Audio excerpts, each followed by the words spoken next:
A pergunta que o presidente faz é a seguinte: nos últimos 30, 40 anos, todo mundo está perguntando o que o Brasil pode fazer por mim, o que o Brasil pode fazer pelo grupo corporativo A, o que o Brasil pode fazer. A pergunta do presidente é o seguinte: o que nós podemos fazer pelo Brasil? É uma pergunta que um famoso presidente americano também fez quando entrou. Então, essa é a pergunta. Então, não adianta tentar preservar um feudo onde tiver recurso público usado para comprar influência parlamentar, usado para gastos publicitários. Você vê, você abre o jornal todo dia, você começa a ver. O sujeito mesmo pinta de vermelho e aparece lá todo dia, fazendo a propaganda dele. Não vamos buscar esse excesso de gastos. Onde tiver publicidade, compra de influência parlamentar, exagerada, não vamos buscar esse dinheiro. Porque está faltando para a saúde, para a educação, está faltando para a Bolsa Família.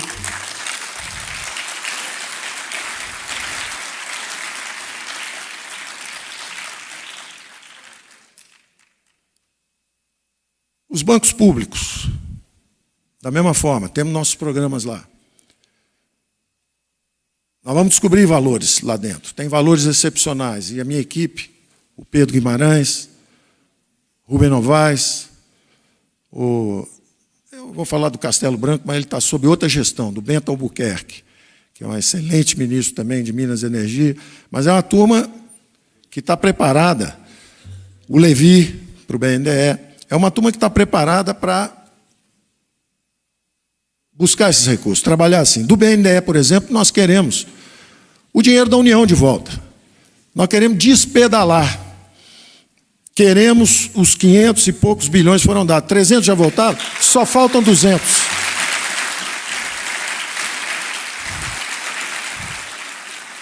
Queremos esse dinheiro de volta por uma razão muito simples.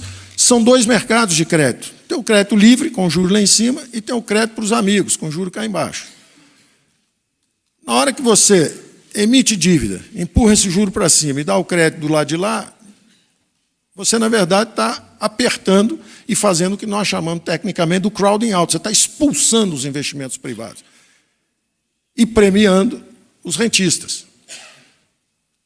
Devolve o dinheiro, BNDE. Encolhe um pouco o seu balanço.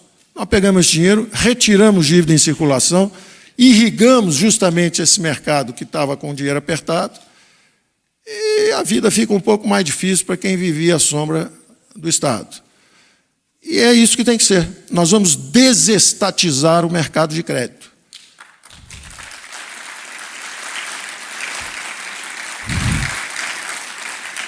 Se houver crédito, que seja para o microcrédito, que seja. E mesmo assim, será que precisa do banco público para isso?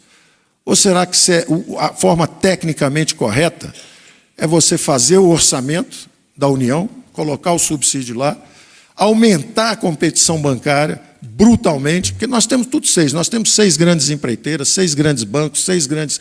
Tudo aqui no Brasil é meia dúzia. Meia dúzia, 3 ou 4, que comandam os orçamentos públicos. A eleição do Bolsonaro está dizendo o seguinte: agora é o contrário.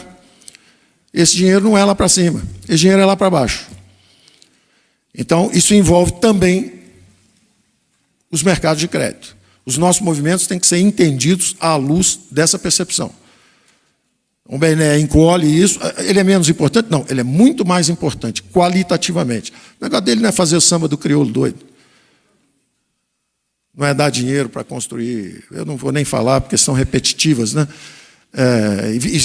E vocês sabem também que todos esses problemas, seja o mensalão, o petrolão, eles acontecem em locais públicos, né? Eles aconteceram em empresas públicas, né? Então, e esse é um questionamento também da população brasileira para esse excelente grupo que eu encontrei em Brasília, que é o seguinte: lá embaixo estão perguntando onde estávamos enquanto o Brasil era saqueado. Onde estávamos? Somos bons. Cedemos? Nos perdemos? A teoria econômica diz que sim.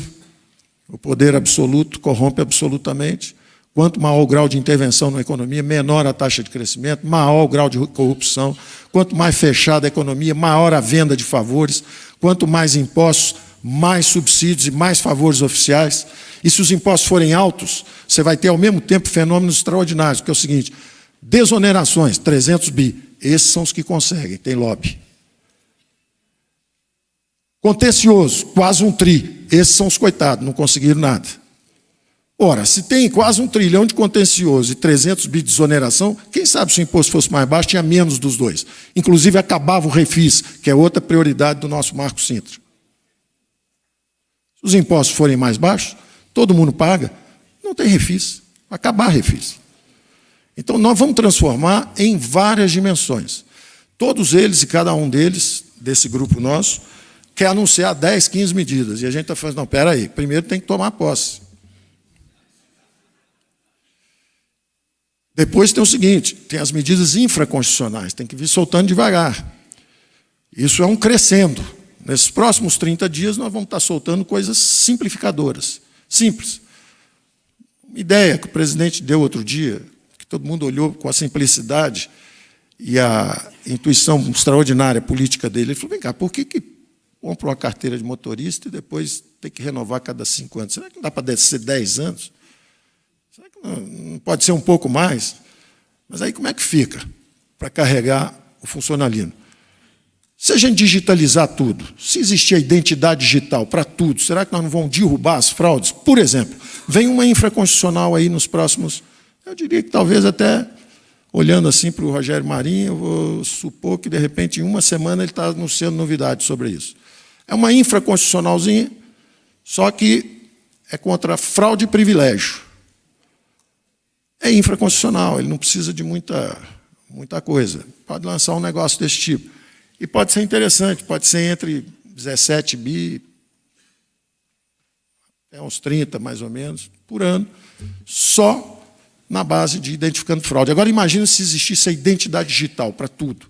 Para a Bolsa Família, para a Bolsa Voucher Educação, creche, todos os programas sociais nossos. São bilhões e bilhões de recursos que nós podemos redirecionar. Então, dentro do planejamento, estão analisando também o governo digital, a digitalização total, é o GovTech. Estão mergulhando nisso. Quanto tempo leva, não sei, mas vamos mergulhar nisso. Foi dado o exemplo aqui do Ease of Doing Business, como fazer negócio, como melhorar o ambiente de negócio. Essa é uma das métricas pela qual vai ser avaliado o nosso ministro do Planejamento, Paulo Webel.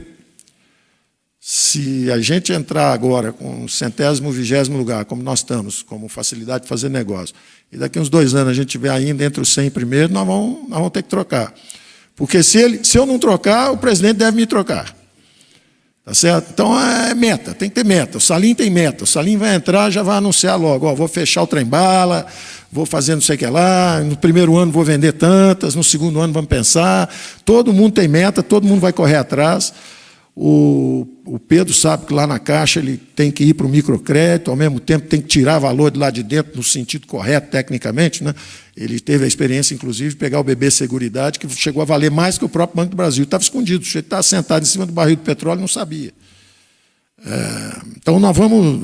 É um time que vai jogar forte nesse ritmo, e nós achamos que com 4 anos vai dar para fazer um governo que, pelo menos, vai deixar o país numa direção interessante. O Banco Central, com o Roberto Campos, eu estou muito feliz de conseguir ter trazido. É um extraordinário central banker, independente do DNA, de ser o neto de um amigo nosso, o primeiro grande liberal brasileiro, que dizia que sempre foi traído por esse amor ao Brasil, sempre foi mal compreendido, mas era um homem que estava à frente do seu tempo quando dizia, olha, essa revolução digital...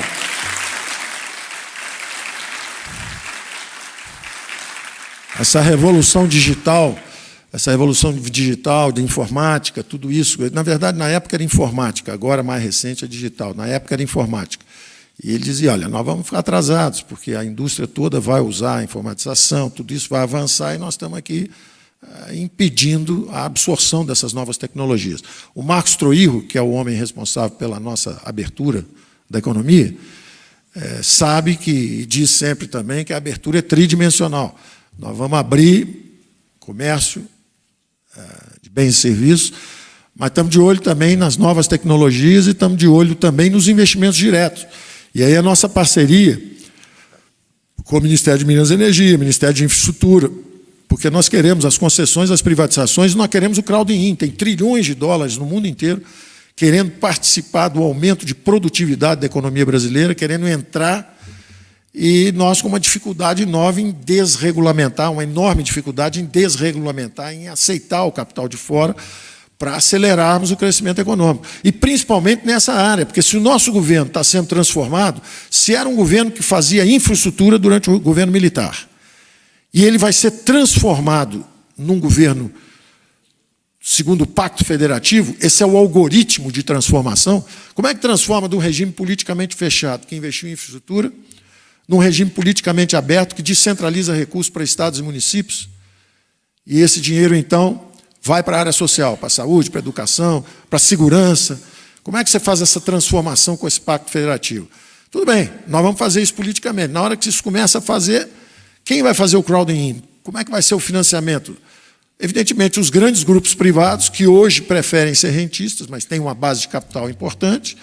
Nós temos que libertar as futuras gerações desse regime trabalhista previdenciário que nós temos hoje.